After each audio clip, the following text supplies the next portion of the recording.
entirely legitimate for the American people to be deeply concerned when you've got a bunch of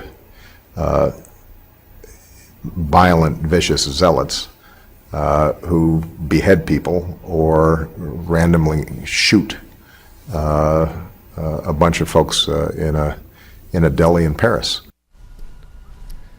All right, ladies and gentlemen, we're going to talk more about that with Ari Fleischer and others. We did yesterday with Jennifer Rubin and others. And I address this in Gimme 5 segment today as well, as I welcome you to the show today, the Wednesday edition. I can't believe it's Wednesday already. But when you're having fun, time does fly. Now, a question has to be asked, and it's for you to decide. And you could decide after hearing my Gimme 5 at the end of the hour. Does this president not only have a problem with Benjamin Netanyahu and Israel, but with Jews? He has gone out of his way, and through his spokesman and the State Department spokesman has gone way out of their way to say, no. The attack at the kosher deli was not an attack on Jews. It wasn't aimed at Jews. It just happened to, it was a random attack. That is a lie. It's already been designated in France as an attack on the Jewish community.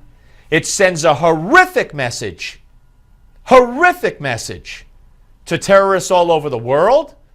This president's failure to acknowledge the nature of that attack at the kosher market is an outrage. Nothing short of an outrage, purposely orchestrated by this president and the rest of his spokespeople.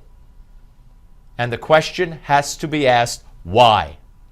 Now let's go a step further. The Congressional Black Caucus is now saying to Benjamin Netanyahu through various senior members, don't disrespect our president. And they're not going to be there. They say, if Benjamin Netanyahu goes through with his speech, what are they trying to accomplish? What do you mean, don't disrespect our president? Because he's black? Seems that way to me. What do they think? What does the president think is going to happen? Well, first of all, what does the president think is going to happen to Jews, not only in Europe, but even in this country, if you deny that an attack on one particular group didn't happen because they are of that particular group? If the shooters went into an LGBT center in Paris, you could bet this president would be calling it an attack on the LGBT community. Now, back to the Congressional Black Caucus. What are they hoping to accomplish with this? And the rest of the Democrats who are going to walk out or not show up on Benjamin Netanyahu. What are they hoping to accomplish in this country when it comes to relations towards Jews? I'm telling you, folks, these are sick people playing a very dangerous game. Very, very dangerous game. Now, speaking of a dangerous game, Brian Williams, I got a report. Where did I put the report? Right here.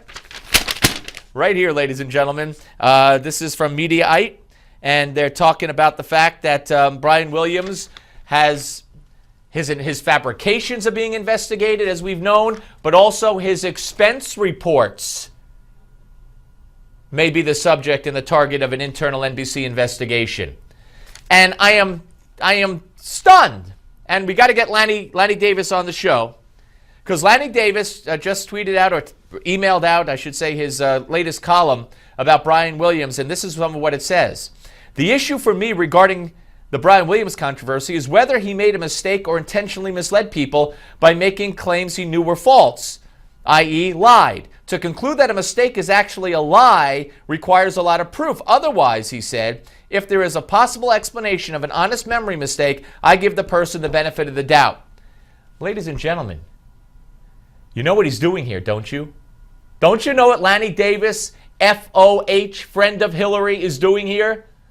He's trying to smooth the surface for Hillary because Hillary lied about getting sniper fire in Bosnia or Serbia and running for cover. There was no greeting line. Me and Chelsea had to run for our lives. Wrong, lie, lie, lie. Now, he's setting the stage right here by defending Brian Williams to defend Hillary. and say, well, you call it a lie, but it was a fog of war. She might have been confused, blah, blah, blah. So that's what this column's all about. So let's try to get Lanny Davis on the show to talk about that. Because how do you defend Brian Williams? How many lies has he told? How many dead bodies did he see fly? The gangs attacking him in the stairwell of the hotel in New Orleans? Come on. All right. We'll talk all about it with Ari Fleischer, former spokesperson for George W. Bush, when the Steve Malzberg Show continues. Don't go away.